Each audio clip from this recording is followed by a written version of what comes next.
صدق اللہ العظیم وبلغنا رسولہ النبی الکریم الامین۔ یہ سورہ فاتح شریف کی دو آیات کریمہ تلاوت کی ہیں۔ اس آیہ مبارکہ میں اللہ تبارک و تعالی کی بارگاہ میں عرض کی گئی ہے کہ مولا اہدنا الصراط المستقیم، ہمیں سیدھے راستے پر چلا، ہمیں سیدھے راستے پر چلا۔ صراط الذین انعمت علیہم، سیدھا راستہ ان کا جن پر تیرا انعام ہوا۔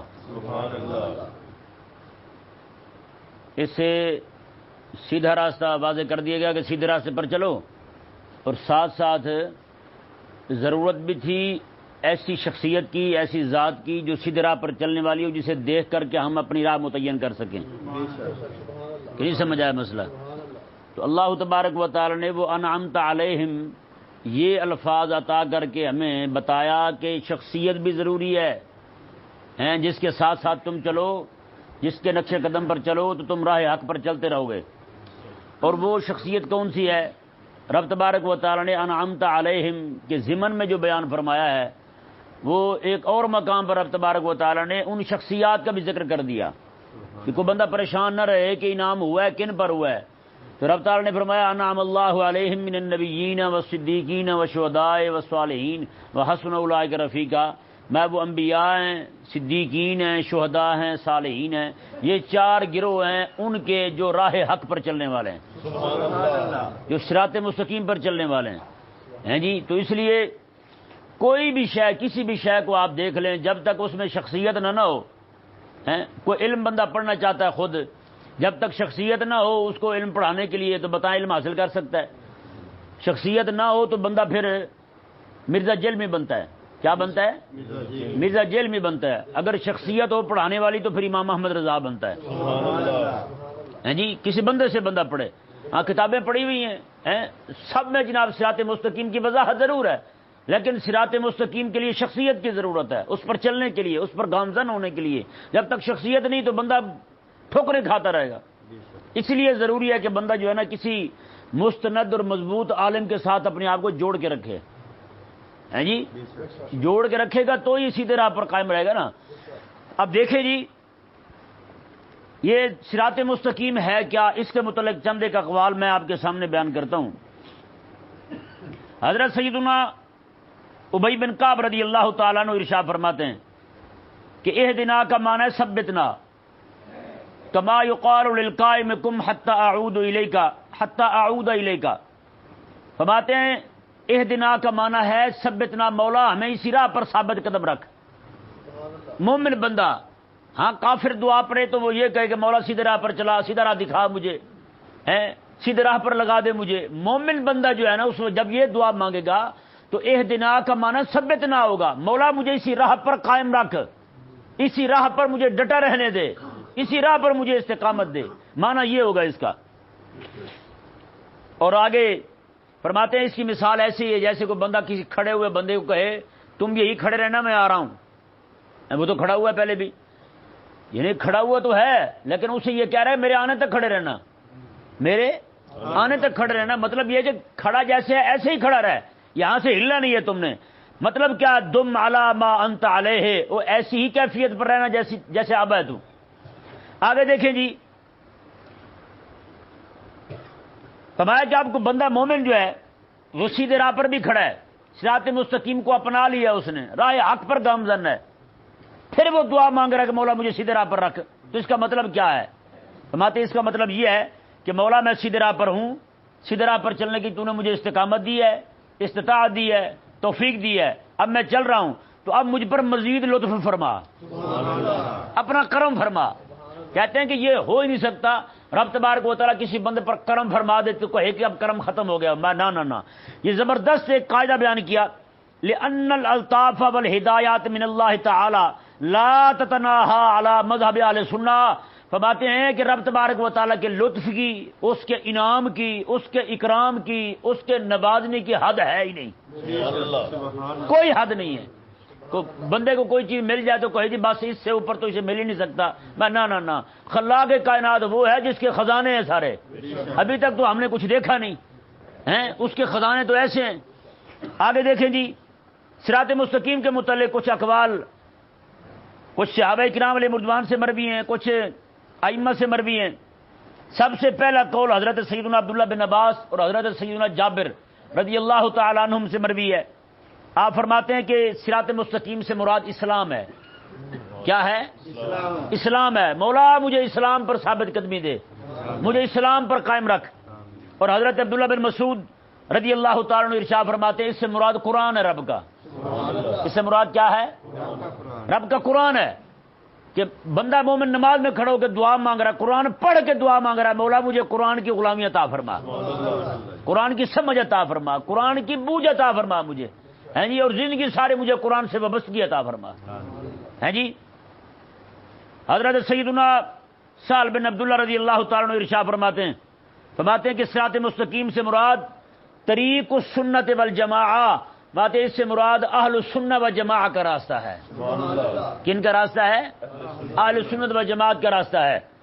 اور امام ابو العالیہ اور امام حسن بصری دو بندے دونوں تابعین میں سے ہیں، اجلہ تابعین میں سے ہیں، ائمہ میں سے ہیں، اساتذہ میں سے ہیں۔ اور امام حسن بصری رضی اللہ تعالیٰ عنہ وہ بندے ہیں، آپ جب بصر میں مولا علی رضی اللہ تعالیٰ عنہ تشریف لائے نا، وہاں پہ بڑے سارے واعظ بیٹھے تھے تقریریں کرنے والے، مولا علی رضی اللہ تعالیٰ نے سب کو سنا، دیکھا، سب پہ پابندی لگا دی، میں کوئی بھی تقریر نہ کرے سوائے حسن بصری کے، جی صرف حسن بصری تقریر کرے گا بس۔ اب آگے دیکھیں جی، حضرت امام راضی رحمہ اللہ نے صراط مستقیم کی جو وضاحت کی ہے، سبحان اللہ، آپ فرماتے ہیں کہ صراط مستقیم کہ یہاں پہ عبارت مقدر جو ہے نا، عبارت اصل مقدر عبارت جو ہے وہ یہ بن رہی ہے، اہدنا الصراط المستقیم صراط الذین انعمت علیہم، جی اہدنا صراط الذین انعمت علیہم، یہ عبارت بن رہی ہے، اہدنا صراط الذین انعمت علیہم، مولا ہمیں ان کی راہ پر چلا جن پر تیرا انعام ہوا، جی یہ عبارت بن رہی ہے۔ تو آپ فرماتے ہیں رب تبارک و تعالی نے دوسرے مقام پر فرمایا کہ جن پر انعام ہوا ہے وہ نبی ہیں اور صدیقین ہیں، تو فرماتے ہیں سارے صدیقوں کا امام تو ابو بکر ہیں، اور رب فرما رہا ہے کہ نبیوں پر بھی انعام ہوا، صدیقوں پر بھی ایمان ہوا، تو کہتے ہیں اس سے ثابت ہوا صدیق انعام یافتہ ہیں۔ جب صدیق انعام یافتہ ہیں تو صدیقوں کا امام انعام یافتہ کیوں نہیں ہیں؟ تو فرماتے ہیں اس سے ثابت ہو گیا کہ حضرت ابوبکر صدیق ظالم نہیں ہے، حضرت ابوبکر صدیق رضی اللہ تعالیٰ عنہ وہ ہیں جن کی خلافت جو ہے، جن کی حکومت جو ہے وہ علی منہاج النبوہ ہے۔ بات ہے اگر ابوبکر صدیق رضی اللہ تعالیٰ عنہ نعوذ باللہ ظالم ہوتے، رب تبارک و تعالیٰ کبھی بھی نہ فرماتا کہ صدیقوں پر بھی رب کا انعام ہے، جی صدیقوں پر کبھی انعام نہ ہوتا اگر ابوبکر صدیق رضی اللہ تعالیٰ عنہ جو ہیں وہ آپ راہ حق پر چلنے والے نہ ہوتے۔ تو اس آیت مبارکہ نے واضح کر دیا کہ حضرت ابوبکر صدیق رضی اللہ تعالیٰ عنہ کی امامت، آپ کی خلافت، آپ کی ولایت جو ہے وہ رب تبارک و تعالیٰ کے قرآن کریم کی سورہ فاتحہ سے اہدنا الصراط المستقیم سے ثابت ہے۔ آگے دیکھیں جی، اور کون بندہ ہے؟ شخصیت کی بات ہو رہی ہے، شخصیت کون سی ہے جو صراط مستقیم پہ چلنے والی ہے؟ حضرت سیدنا یحییٰ بن عمر بن سلمہ رضی اللہ تعالیٰ عنہ اپنے ابا سے، وہ اپنے دادا سے روایت کرتے ہیں، کہتے ہیں کہ حضرت عبداللہ بن عمر رضی اللہ تعالیٰ عنہ کوفہ میں آئے، مسجد میں داخل ہوئے، لوگوں سے پوچھا کہ حضرت عبداللہ بن مسعود کا محلہ کون سا ہے؟ حضرت عبداللہ بن مسعود رضی اللہ تعالیٰ عنہ کہاں رہتے ہیں؟ انہوں نے بتایا آپ کا گھر۔ آپ وہاں گئے، جا کر انہیں سلام کہا، سلام کہنے کے بعد بیٹھ گئے، جب بیٹھے تو کہا یا ابا عبد الرحمن اخبرنی عن الصراط المستقیم۔ اب عبداللہ بن عمر بھی حضور کے صحابی، عبداللہ بن مسعود بھی حضور کے صحابی ہیں، دونوں حضور کے دیوانے، ایسے سچے غلام ہیں حضور کے ہیں۔ باوجود اس کی عبداللہ بن عمر مدینے سے سفر کر کے کوفے جا رہے ہیں عبداللہ بن مسعود سے یہ پوچھنے کے لیے، یار وہ فاتحہ تو پڑھتے ہیں، صراط مستقیم اس میں آتا ہے، بتا یہ ہے کون؟ یہ صراط مستقیم جو ہے اس کا مصداق کون ہے؟ یہ بھی تو بتاؤ ہمیں، بتائیں جی۔ یہاں کسی کو ہے نا یار یہ فلاں عالم کی گفتگو ہے، یہ سن لیں آپ، مولوی صاحب ناک چڑھاتے ہیں، کہتے ہیں میں کیوں سنوں، رکھو پر ہے، میرے پاس تو اپنا وقت نہیں ہوتا بھائی، میں کیسے سنوں؟ ہوتا یا نہیں ہوتا؟ یار حضور کے صحابہ ہیں، مصر میں بھی حضور کے صحابہ رہتے تھے، باوجود اس کے کہ ایک صحابی جو ہے نا ایک تابعی تھے، مصر کا سفر کر کے مدینے آئے، مصر سے سفر کر کے مدینے آئے حضرت عمر رضی اللہ عنہ کے زمانے میں. اور میں کیسے آئے ہو تم؟ انہوں نے کہا مصر سے سفر کیا، یہاں کا دعا قانون سیکھنے آیا ہوں. یہاں سیکھتے ہیں، یہاں قرآن نہیں سیکھتے ہیں. ہر بندے کو ایسی مچھی ہوتی ہے بس جی نکلیں یہاں سے، کیسے کیسے کیسے کیسے نکلیں. تو فرمایا کیا؟ حضرت عمر رضی اللہ تعالی نے فرمایا جا، میں کہ میرے اللہ تبارک و تعالی نے تیری بخشش فرما دی ہے، اب میرے رب نے تیری بخشش کر دی ہے. دعا قانون سیکھنے مصر سے یہاں ہے. یہ معاصرت جو ہے نا، یہ واقعی ہمارے دور میں منافرت کا سبب ہے. ایک زمانے میں انہوں نے ایسی گالی دیتے رہیں گے، فلانا او بدتمیز ہے، فلانا وہ ویسے کچ ہے. یہ بندہ پوچھے کچھ چنگا بھی ہے آپ کے دور میں؟ یہ سارے ایسے ہیں، ہے یا نہیں ایسا؟ تو یہ لیکن قربان جائیں حضور کے صحابہ کی شان پر. ایک صحابی دوسرے کے پاس جا رہے ہیں، یار وہ تو نے آقا علیہ السلام سے سنا تو وہ مجھے بتا دو. تو حضرت عبداللہ بن عمر رضی اللہ تعالیٰ عنہ نے حضرت عبداللہ بن مسعود سے پوچھا اخبرنی عن الصراط المستقیم، اس صراط مستقیم کے بارے میں بتائیں، ما ہوا وہ ہے کیا؟ صراط مستقیم کیا ہے؟ عبداللہ بن مسعود کیا کہتے ہیں؟ آپ فرماتے ہیں ہوا واللہ الذی لا الہ الا ہو، اور میں مجھے اللہ کی قسم ہے جس کے علاوہ کوئی الہ نہیں ہے، ما کان علیہ ابوکا رحمہ اللہ عز وجل، میں یہ وہی صراط مستقیم ہے جس پہ تیرا ابا چل رہا تھا. یہ وہی صراط مستقیم ہے جس پہ تیرے ابو حضرت عمر رضی اللہ تعالیٰ عنہ چل رہے تھے. بتائیں جی کیسی زبردست توضیح کی ہے، کیسی زبردست وضاحت کی ہے صراط مستقیم کی. اب دیکھیں جی حضرت مولا علی رضی اللہ تعالیٰ عنہ، آپ سے ایک بندے نے پوچھ لیا، کہنے لگا جی نسمعو کا تقولو فی الخطبۃ، آپ خطبے میں، آپ جب خطبہ پڑھتے ہیں تو یہ دعا کرتے ہیں اللہم اصلحنا بما اصلحت بالخلفاء الراشدین المہدیین، یا اللہ ہماری بھی اصلاح ایسے کر جیسے خلفاء راشدین کی ہے. آپ ہر خطبے میں یہ دعا کرتے ہیں. حضور بتائیں تو صحیح یہ خلفاء راشدین کون ہیں اور یہ مہدیین کون ہیں؟ یہ ہیں کون؟ ہمیں بھی پتہ چلے. حضرت سیدنا وہ راوی کہتا ہے جی میں نے جب یہ بات پوچھی نا تو فرماتے ہیں فاغرورکت عیناہ، مولا علی کی آنکھیں اسی وقت پانی بہانے لگی. مولا علی رونے لگے اپنے یاروں کی یاد میں، ہیں جی مولا علی رونے لگے. تو کہتے ہیں ساتھ ہی مولا علی نے فرمایا ہاں بتاتا ہوں تمہیں، احبائی ابو بکر و عمر، وہ میرے پیارے ہیں، میرے محبوب ہیں، وہ ابو بکر اور عمر ہیں. ہاں وہ میرے پیارے ہیں. اور ساتھ ہی کیا کہا؟ امام الہدا و شیخ الاسلام، ماتے ہیں دونوں ہدایت کے امام بھی ہیں، دونوں شیخ الاسلام بھی ہیں. بتائیں جی جس امت میں شیخ الاسلام ابو بکر اور عمر ہیں، اللہ اکبر. پھر مولا علی رضی اللہ تعالیٰ نے فرمایا رجلا قریش، دونوں قریش کے چشم و چراغ ہیں.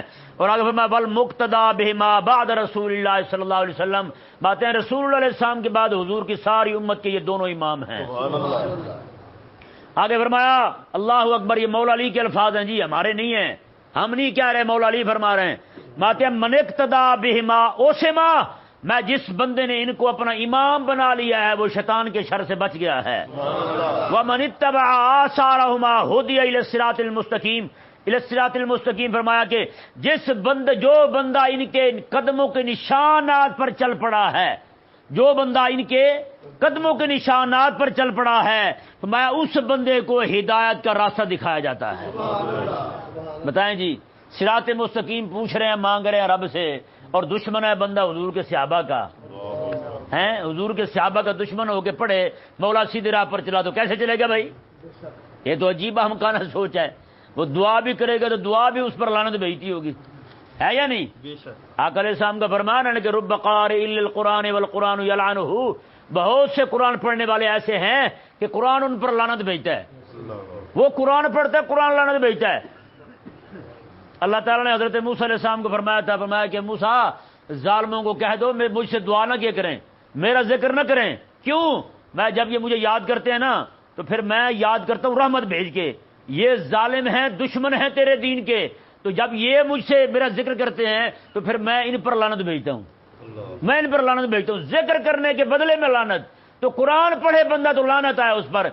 ہمارے مجویدین جو ہیں تجوید پڑھنے والے، وہ اس کو صرف اسی کے ساتھ منسلک کرتے ہیں کہ عین ہا نکال کے پڑھے بندہ، بس نہ خدا کے بندو، قرآن کے خلاف عقیدہ اور نظریہ لینا، قرآن کے خلاف عقیدہ بنانا بھی بندے کو دھکیل دیتا ہے کفر کی طرف، بندے کو لعنتی بنا دیتا ہے جی۔ بندہ قرآن پڑھے اور ڈرے کافروں سے، بندہ پڑھے قرآن اور اس کے اندر دین کی غرض پیدا نہ ہو، بندہ پڑھے قرآن اور دین کے منہج پر نہ چلے، اسے منہج کی بارے میں علم ہی نہ ہو کہ منہج کیا ہے قرآن کا، حدیث کا منہج کیا ہے، قرآن حدیث ہمیں کس راہ پر چلانا چاہتے ہیں، تو وہ بندہ چاہے لاکھ مرتبہ اہدنا الصراط المستقیم پڑھتا رہے، اسے کوئی نفع ہونے والا نہیں ہے، یہ پکی بات ہے۔ آگے دیکھیں جی، مولا علی فرما رہے ہیں وَمَن تَمَسَّكَ بِهِمَا فَهُوَ فِي حِزْبِ اللَّهِ، فرماتے ہیں جو بھی بندہ ان دونوں کا دامن تھام لیتا ہے نا، وہ اللہ تبارک و تعالیٰ کے لشکر میں شامل ہو جاتا ہے، وہ رب کے لشکر میں شامل ہو جاتا ہے جی۔ آگے دیکھیں جی، حضرت نواس بن سمعان رضی اللہ تعالیٰ عنہ، یہ حضور کے صحابی، آپ فرماتے ہیں کریم آقا علیہ السلام نے ایک دن صراط مستقیم کی وضاحت فرمائی مثال دے کر، حضور مثال دے کے واضح فرما رہے ہیں صراط مستقیم کیا ہے۔ آقا علیہ السلام نے ایک سیدھا راستہ ہے، اس کے دونوں جانب دیواریں ہیں، دونوں جانب دیواریں ہیں، اور آقا علیہ السلام نے فرمایا کہ ان دیواروں کے اندر دروازے ہیں، اور وہ دروازے سارے کھلے ہوئے ہیں، دروازے کھلے ہوئے ہیں، اور ان دروازوں پر پردے لٹک رہے ہیں، دروازوں پر پردے لٹک رہے ہیں، اور صراط مستقیم پر ایک پکارنے والا کھڑا ہے، وہ زور زور سے پکار رہا ہے اور کہتا کیا ہے، یا ایھا الناس ادخلوا الصراط جميعا، اے سارے لوگوں اسی راہ پر چلتے آنا، سیدھے سیدھے، دائیں بائیں نہ دیکھنا، ولا تعوجوا وداع، اور تم کسی بھی پکارنے والے کی بات نہ سننا، کہیں دائیں بائیں نہ جانا، یدعو من فوق الصراط، من فوق الصراط فاذا اراد الانسان ان يفتح شيئا من تلك الابواب، آقا علیہ السلام نے جب کوئی انسان چاہتا ہے ان دروازوں میں سے کسی دروازے کو کھولے یا کسی کا پردہ اٹھا دے اور آگے جانے لگے، تو وہ صراط مستقیم پہ کھڑا ہوا وہ پکارتا ہے، وہ کیا کہتا ہے، ویحک، اور تجھ پہ افسوس ہے، لا تفتح، اوے نہ کھول اس دروازے کو، فانک ان تفتح تلج ہو، اگر تو نے یہ دروازہ کھول دیا تو اسی دروازے میں جا پڑے گا، تو ادھر ہی جا گرے گا تو۔ کریم آقا علیہ السلام نے میں سنو میرے غلاموں، صراط سے مراد، صراط مستقیم سے مراد یہ رب کا دیا ہوا دین اسلام ہے۔ کیا ہے؟ دین اسلام ہے۔ والسوران حدود اللہ، وہ جو دیواریں کھڑی ہیں نا، یہ رب کی حدیں ہیں، رب نے منع کیا ادھر نہیں جانا، ادھر نہیں جانا، ادھر نہیں جانا، یہ رب کی حدیں ہیں۔ والابواب المفتحہ، اور جو دروازے کھلے ہوئے ہیں یہ رب کی حرام کردہ چیزیں ہیں، رب کی حرام کردہ چیزیں ہیں۔ تو فرمایا کہ اور جو دائی ہے، جو پکار رہا ہے ہیں، وذالک الداعی الی الصراط کتاب اللہ، وہ رب کا قرآن ہے، ہاں جی، اور میں کہ دائی جو ہے وہ صراط پر کھڑا ہو کے بلانے والا وہ رب کا قرآن ہے۔ فرمایا ایک دائی یہ ہے اور ایک دائی وہ ہے، فرمایا کہ من فوق الصراط واعظ اللہ فی قلب کل مسلم، وہ ہر بندے کے دل کے اندر اس کا ضمیر ہے جو بندے کو ہر وقت ملامت کرتا رہتا ہے کس راہ پر چل پڑا ہے، راہ حق یہ نہیں ہے جو رسول اللہ نے دین کا راہ بتایا ہے وہ اور ہے، اسی پر چل تو بھی۔ یار محترم بھائی، ایک دو باتیں اور لازمی عرض کرنی ہے، وہ پہلی یہ کہ باتیں جو بندہ ملم یرد الصراط المستقیم، جو بندہ صراط مستقیم پر چلنا پسند نہیں کرتا، آج کتنے سارے لوگ ہیں جو راہ حق سے ہٹے ہوئے ہیں، میں جو بندہ راہ حق پر چلنا، صراط مستقیم پر چلنا پسند نہیں کرتا، اور فرماتے ہیں کہ وہ بندہ آہستہ آہستہ راہ حق سے ہٹ جاتا ہے، اور راہ حق سے ہٹنے والا بندہ جو ہے نا کبھی جنت نہیں جا سکتا، کبھی جنت نہیں جا سکتا۔ اور اگلی بات دیکھیں، انتہائی اندوہناک بات ہے ہمارے لیے، ویسے ہر بندے کو سوچنے کی ضرورت ہے اس پر۔ فرماتے ہیں محدث ابن جوزی فرماتے ہیں کہ دنیا آخرت میں سب سے بڑی سزا جو ہے نا وہ یہ ہے کہ بندے کو صراط مستقیم سے دور کر دیا جائے، بندہ صراط مستقیم سے دور کر دیا جائے، سب سے بڑی سزا یہ ہے۔ اور آگے محدث ابن جوزی فرماتے ہیں صراط مستقیم کیا ہے، فرماتے ہیں کہ دو آفتیں بہت بڑی ہیں، یہ ذرا غور کے ساتھ سننا بھائی، تھک تو نہیں گئے آپ ہیں؟ دو آفتیں بہت بڑی ہیں، ایک آفت بولنے میں اور ایک نہ بولنے میں۔ کیسی بات ہے؟ بولنے میں بھی آفت ہے، نہ بولنے میں بھی آفت ہے۔ فرماتے ہیں کہ بولنے میں آفت یہ ہے کہ بندہ فضول بکتا رہے، یہ آفت ہے، اور نہ بولنے میں آفت کیا ہے؟ بات ہے نہ بولنے میں آفت یہ ہے کہ جب حق بولنا ہو اور نہ بولے ہیں، جب دین کو ضرورت پڑے بولنے کی اور وہ نہ بولے. اور کیا فرماتے ہیں ایک روایت میں تو یہ ہے فرمایا کہ ساکتون الحق کے شیطان اخرس، میں کہ حق بات نہ کہنے والا گونگا شیطان ہے. کیا ہے وہ؟ گونگا شیطان ہے. تو فرماتے ہیں بہت سارے لوگ جو ہیں وہ ایک زیادہ بول کر ایک حق نہ بول کر، یہ دونوں کے دونوں جو ہیں بندے صراط مستقیم سے دور کر دی جاتے ہیں، اگرچہ اپنے آپ کو اہل حق کہتے رہے. وہ بتائیں بھائی، حق نہ بولنے والا بندہ جو ہے نا چاہے لاکھ تسبیحیں پڑھے، میں وہ صراط مستقیم سے دور ہے. آگے کیا فرماتے ہیں؟ وَأَهْلُ الْوَسْطِ وَهُمْ أَهْلُ الصِّرَاطِ الْمُسْتَقِيمِ، میں کہ كَفُّوا أَلْسِنَتَهُمْ عَنِ الْبَاطِلِ وَأَطْلَقُوهَا فِي مَا يَعُودُ عَلَيْهِمْ نَفْعُهُ فِي الْآخِرَةِ. فرمایا کہ ہر وہ بندہ صراط مستقیم پر چلنے والا وہ ہے جب باطل بولا جائے نہ حق بولا جائے وہ ضرور بولے، نہ حق جو ہے نا اس کے خلاف بولے، اور جب حق کی مخالفت ہونے لگے تب بھی زبان کھولے. فرماتے ہیں اور حق والا جو ہے صراط مستقیم والا ہر وہ بات ضرور کرے گا جو اسے قیامت والے دن آخرت میں نفع دے. دیکھیں جی کتنی اہم بات ہے، یہ صراط مستقیم ہے جی. اور آگے پتہ کیا فرمایا؟ فرماتے ہیں کہ یہ دونوں بندے شیطان ہیں، ایک نہ حق بولنے والا اور دوسرا حق کی حمایت میں نہ بولنے والا. یہ دونوں کیا ہیں؟ شیطان ہیں. اب آپ دیکھ لیں یار کتنی رسول اللہ علیہ السلام کی گستاخیاں ہو رہی ہیں، دین کی کتنی دشمنی ہو رہی ہے ہیں، اور کس طرح کر کے نعوذ باللہ. اگر دن ایک کمینہ جو نا شہباز گل نام کا ایک مردود ہے، وہ ٹی وی پہ بیٹھا کہہ رہا تھا امام حسین ہار گئے ہیں. کہتے امام حسین کو پتہ تھا میں ہار جاؤں گا. بتائیں بھائی ہیں. حضرت غوث پاک رضی اللہ تعالیٰ عنہ ارشاد فرماتے ہیں کہ ایک آپ نے کسی بزرگ کا قول نقل کیا ہے، آقا علیہ السلام کے، وہ امام حسین کے زمانے کے ہیں. آپ فرماتے ہیں کہ میں نے خواب میں دیکھا کہ آقا علیہ السلام اور حضرت ابراہیم علیہ السلام دونوں کھڑے ہو کر حضرت امام حسین رضی اللہ تعالیٰ کا جنازہ پڑھ رہے تھے، ان کے جسم کو سامنے رکھ کر. کہتے ہیں میں نے عرض کیا حضور یہ کیا ہے؟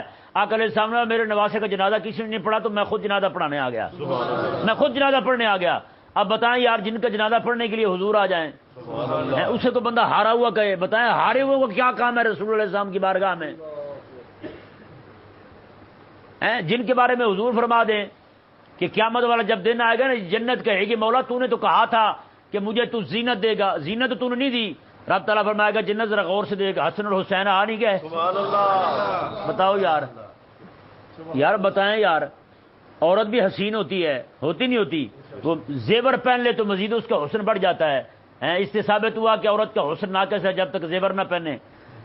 تو رب تبارک و تعالیٰ کے حبیب کیا فرماتے ہیں؟ فرماتے ہیں جنت کا حسن بھی ناقص ہے جب تک حسن اور حسین نہ داخل ہو جائیں. بتائیں بھائی وہ جنت جس کے حسن کے بارے میں بندہ سوچ نہیں سکتا یار، وہ جنت اس کے بارے میں حضور فرما رہے ہیں. باتیں جب حسن اور حسین جائیں گے تو جنت کا حسن پورا ہو جائے گا. جنت کہے گی اب میں بھی سونی لگ رہی ہوں کہ ہاں حسن اور حسین آ گئے. یار اس حسین کو بندہ ہارا ہوا کہے کمینہ. ابھی تک کسی ملا ملوانے کا کوئی بیان نہیں آیا، کسی نے کچھ نہیں کہا ان کو. وہ جو بیٹھے ہوئے سارے میڈیا پہ آگے پیچھے دلال ہیں سارے، وہ ٹی وی پہ بیٹھ کے جناب حیض نفاس کے مسائل بیان کر رہے ہیں. تو بڑے بے شرم لوگ ہو یار. رب رسول کا دین جو ہے وہ پورے کا پورا جناب اس کی بساط لپیٹ دی گئی.